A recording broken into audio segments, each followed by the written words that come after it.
pour moi, c'est un grand plaisir, après plus d'une année d'absence, d'être de retour à Paris et d'être ici, dans ce beau musée. Je vous remercie d'être présent, de vous être déplacé. Je remercie toute l'équipe qui s'est occupée de ma venue, donc la logistique de la chose. Et puis, je remercie les collègues du musée qui m'ont invité à faire une communication, une intervention qui relierait le poète et le peintre, Guillaume Apollinaire et Pablo Picasso. Donc j'ai décidé que, étant donné le temps qu'on a à notre disposition, on pourrait regarder ensemble quelques-uns des nombreux portraits dessinés et imprimés qu'ils ont réalisés réciproquement pendant les 13 années de leur amitié, entre 1905, donc début 1905, et 1918, quand on voit disparaître Apollinaire le 9 novembre 1918. Donc nous allons procéder en ordre plus ou moins chronologique. Nous allons regarder une série de dessins et autres images de Picasso, ponctués de 2 textes d'Apollinaire, qui sont à mes yeux des portraits de l'artiste. Donc, quand ils se sont connus, début 1905, Picasso avait 23 ans, Apollinaire en avait 24. Picasso soulignera souvent que l'entente, la complicité s'est établie entre eux dès le départ. Il a souligné le fait que dès le premier jour dès leur rencontre, ils ont commencé à se tutoyer. Apollinaire, pour sa part, a très souvent décrit combien il a été bouleversé, surtout par sa première visite au bateau Lavoir et par les œuvres qu'il y a découvertes. Donc surtout des œuvres de la période bleue et puis le début, les premières œuvres de la série des Saltimbanques. Donc on pourrait dire on s'est connus, on s'est reconnus, comme dit la chanson. Donc première image. Le dessin à gauche a été dessiné dans un carnet de Gozol en Espagne en 1906. Donc Picasso avait échappé à Paris pour se rendre en Espagne. Et dans ce carnet, il y a beaucoup de références à Apollinaire, des dessins, des mentions de son nom.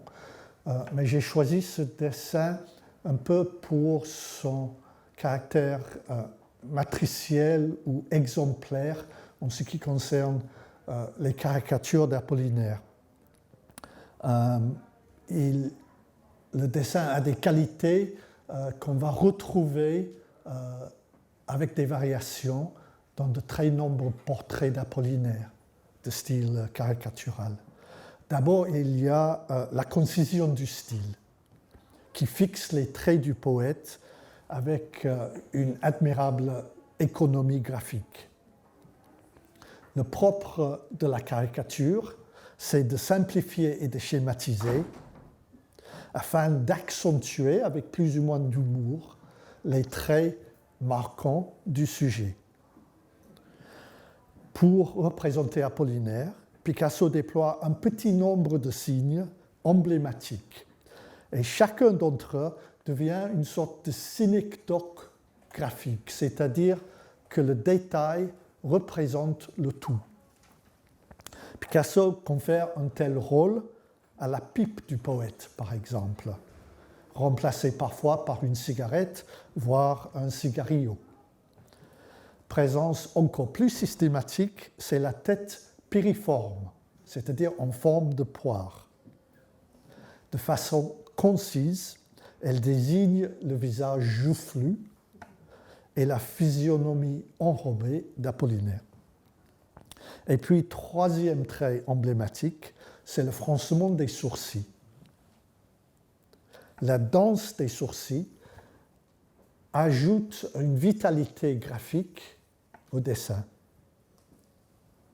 Elle témoigne également, cependant, de la pénétration psychologique dont fait preuve Picasso. L'artiste affirmait d'ailleurs qu'il voulait faire des portraits depuis l'intérieur. Et il n'aimait pas faire des portraits de gens qu'il ne connaissait pas, disait-il.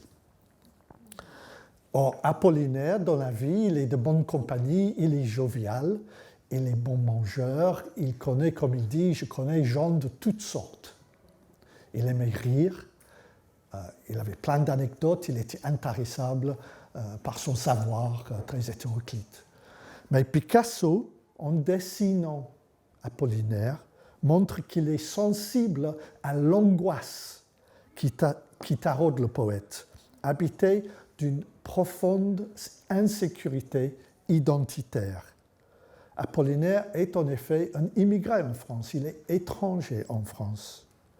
Né à Rome, élevé par une mère célibataire, il ignorait qui était son père, il ne connaissait même pas le nom de son père. En outre, il porte un nom polonais, de son vrai nom, Wilhelm de Kostrowicki. Sa mère et son frère Albert l'appellent toujours Wilhelm.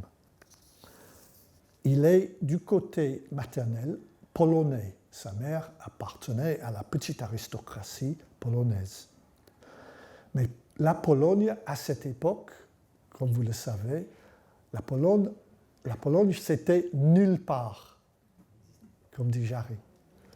La Pologne avait été effacée des cartes, assimilée par les Russes. Les dessins de Picasso captent donc l'incertitude, on pourrait dire, existentielle du poète, illégitime et apatride. Ici, dans ces deux dessins, pour le rassurer et pour exprimer leur alliance fraternelle, Picasso confère à Apollinaire, honneur suprême, une identité espagnole. Dans l'image de droite, le voici transformé même en torero. Et dans ces portraits et ces caricatures d'Apollinaire, Picasso va le montrer en continuelle métamorphose. Il ne cessera d'imposer de tels changements, professionnels surtout, à Apollinaire. Donc, Picasso le représentera en roi Dagobert, en employé de bureau, en duelliste, en haltérophile. On a l'âge de ses haltères, n'est-ce pas?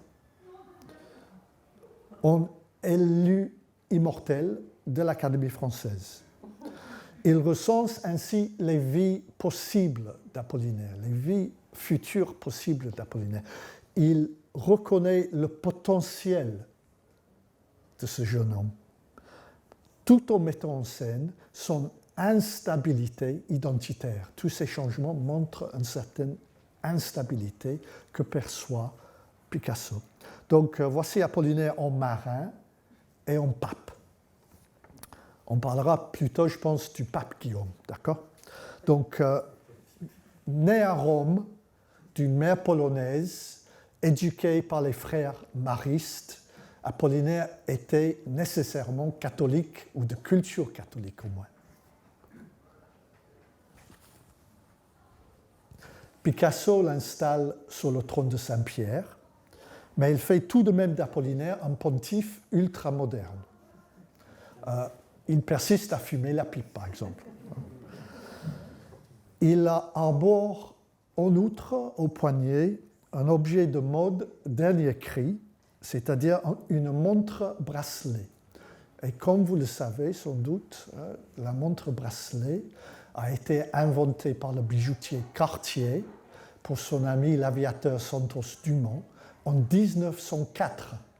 Ici, c'est une image qui date probablement de 1905. Donc c'est vraiment quelque chose de tout neuf.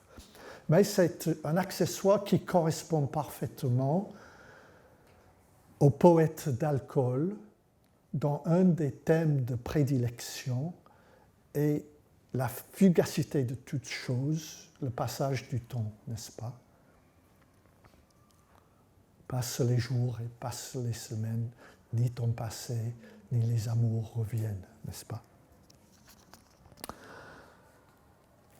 Il a l'air aussi très inquiet, c'est une pape inquiet. Et donc, je pense aussi que l'inquiétude du pape Guillaume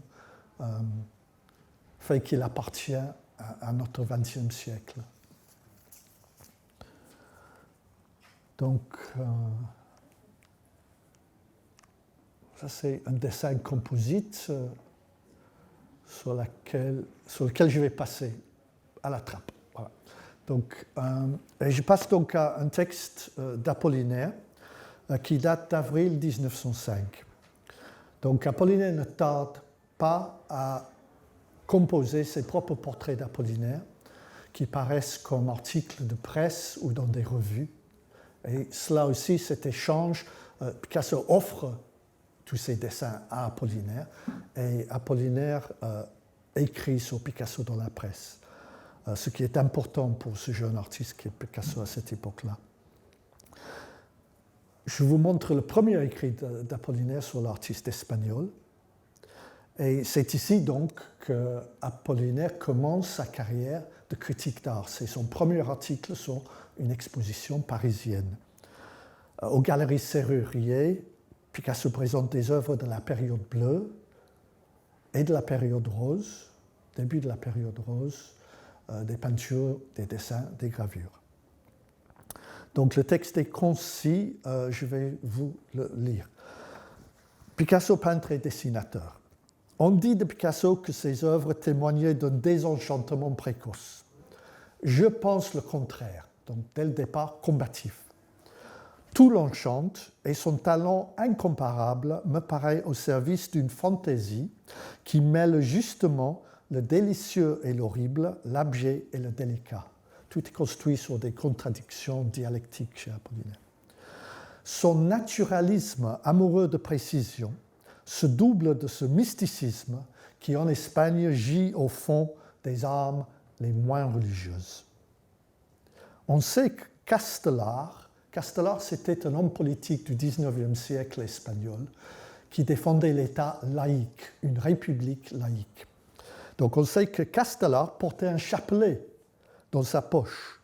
Et si Picasso est peu religieux, ce que je pense, il a dû réserver, je gage, un culte de Dully raffiné envers Sainte Thérèse ou Saint Isidore.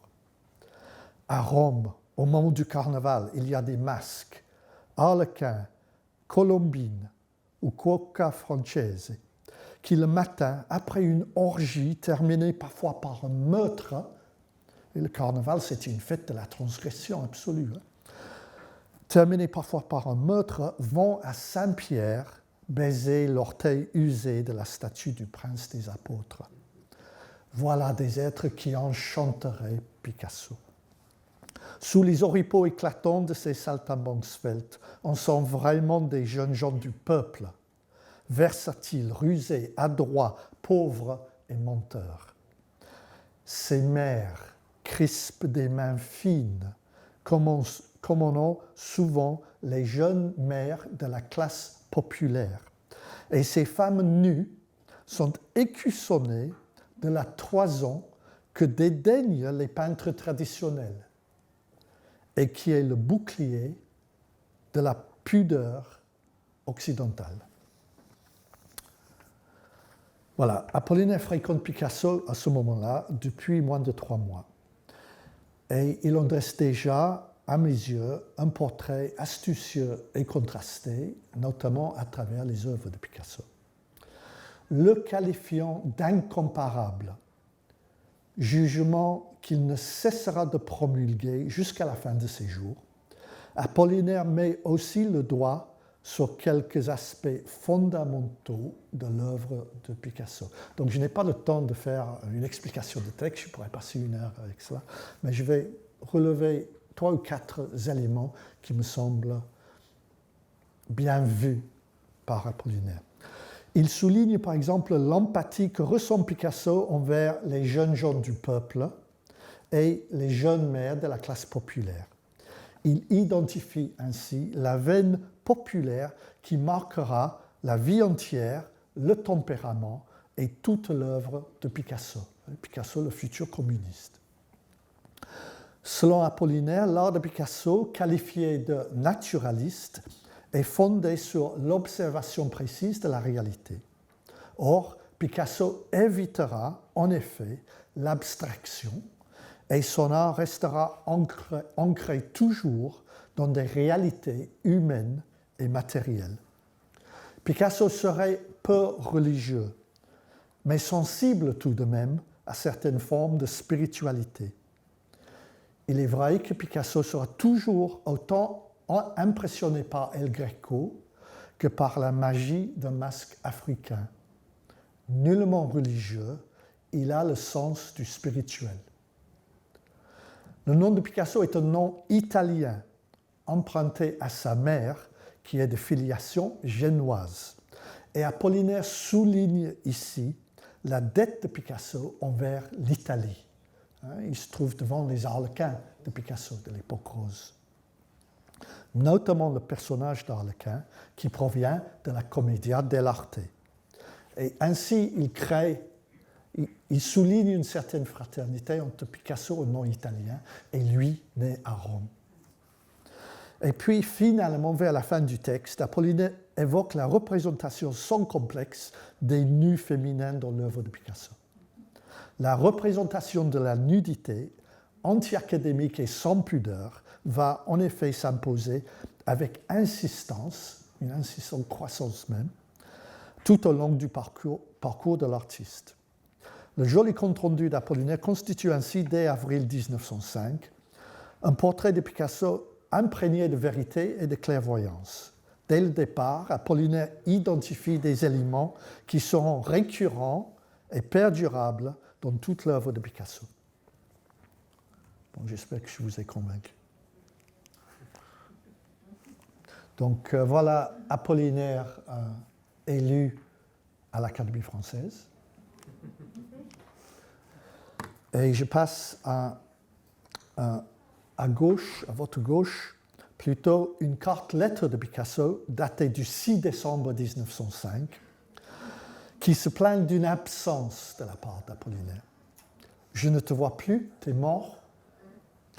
Le reproche est souriant, tout de même, car il accompagne un portrait spirituel du poète. Voici Apollinaire tel qu'il était alors employé de bureau dans le quartier de la Bourse. Picasso et Max Jacob allaient souvent attendre Picasso à la sortie de son bureau. Le seul diplôme que possédait Apollinaire était un diplôme de sténographie. Donc, les livres qu'il serre dans ses bras indiquent toutefois le centre réel de ses préoccupations. Et aux chiffres, il préfère les mots. C'est l'heure du déjeuner, comme l'indique l'horloge, et le poète promène un petit chien.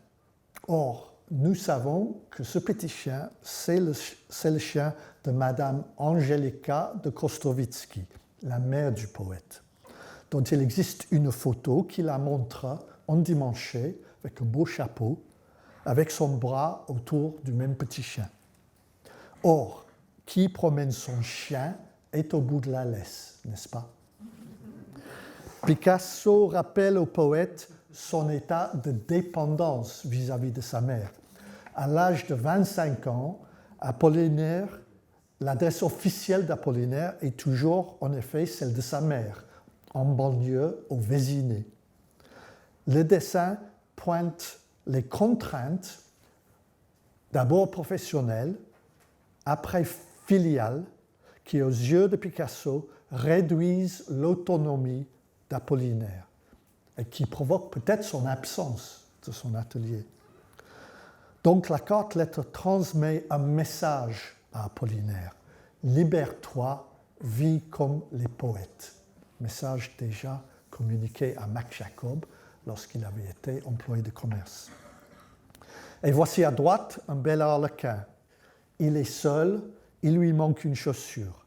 Il a été dessiné 18 jours après la carte-lettre. Au verso du feuillet, en effet, Picasso a marqué la date du 24 décembre 1905, avant d'ajouter medianoche, donc minuit, la nuit de Noël. Il semblerait que Picasso subit le sort de nombreux étrangers à Paris la nuit de Noël. Ils se sentent seuls. À quoi pense-t-il? D'abord à l'Arlequin solitaire qui tire sa révérence. Le dessin clôture en effet la série des saltimbanques. Picasso sait qu'en 1906, il va passer à autre chose. Et voici en bas à gauche Apollinaire. Il pense à Apollinaire, l'ami absent, parti chez sa mère sans doute, avec son frère Albert et le petit chien. En haut à gauche, vous le voyez, revoici Apollinaire, debout, en costume. Et ici à droite, en bas, voici encore Apollinaire, et encore Apollinaire, et puis le petit chien, et encore le petit chien, et le petit chien, et le petit chien. C'est la photo petit chien, en fait.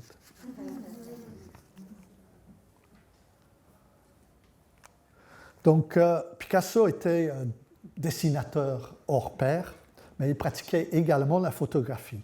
Et il a réalisé 2 portraits photographiques d'Apollinaire en 1910 dans son nouvel atelier, depuis 1909, situé dans un bel immeuble haussmannien sur le boulevard de Clichy. Comme tous les portraits photographiques réalisés par Picasso dans son atelier, il établit soigneusement une mise en scène. La photo de gauche est souvent reproduite. En 1910, Apollinaire a la trentaine épanouie. Et la prise de vue comprend plusieurs emblèmes identitaires du poète. Voilà évidemment la pipe du poète, attribut essentiel. Associée aux jambes croisées, elle signifie une certaine détente. Chez Picasso, même dans l'atelier de Picasso, Apollinaire est chez lui. Livre ou autre publication sur les genoux ouverts. Voici un lecteur omnivore, toujours livre à la main. Vêtu d'un costume 3 pièces, il a la poitrine barrée d'une chaîne de montre Gousset. Donc il a maintenant un certain statut. En 1910, il commence à avoir, il a une rubrique quotidienne de critique d'art au journal L'Excelsior. Donc c'était quelque chose à l'intransigeant plutôt. C'était important. L'angle de vue correspond au fait que Picasso possédait un appareil photo de forme rectangulaire qu'il fallait tenir à hauteur de la poitrine. Un viseur en verre sur le dessus permettait d'anticiper la composition du cliché. Un tel point de vue assez bas met en évidence les grosses chaussures du poète, qui est en effet un héros pédestre, un poète péripathétique, qui puise son inspiration dans la vie en mouvement et compose ses poèmes en marchant. Je marchais au bord de la Seine, un livre ancien sous le bras, le fleuve est pareil à ma peine, il s'écoule et ne tarit pas. Picasso fait partager le centre de la photo entre le poète et une sculpture en bois. C'est un très beau tiki des îles Marquises, trésor de la collection de l'artiste, et témoin à ses yeux de forces occultes impénétrables. La présence du tiki transforme le portrait en manifeste artistique et esthétique et rend hommage au rôle d'Apollinaire, collectionneur et défenseur militant très actif en faveur des arts d'Afrique et d'Océanie, et cela à partir de l'année 1906. Le portrait photographique de droite, moins souvent reproduit, provient de la collection de Dora Maar. Donc la photo n'a été découverte qu'après la disparition de Dora Maar, dans les années 1980.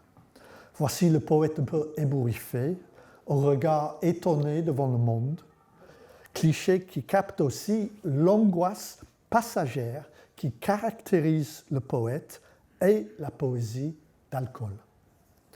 Le léger flou accentue à mes yeux l'impression de précarité. Et puis, derrière le poète, que voit-on? Là. C'est le tiki des îles Marquises. Présence, en fait, inquiétante, déplacée par Picasso pour qu'il jouxte la figure du poète. Voici encore un portrait très parlant, formellement maîtrisé, soigneusement construit.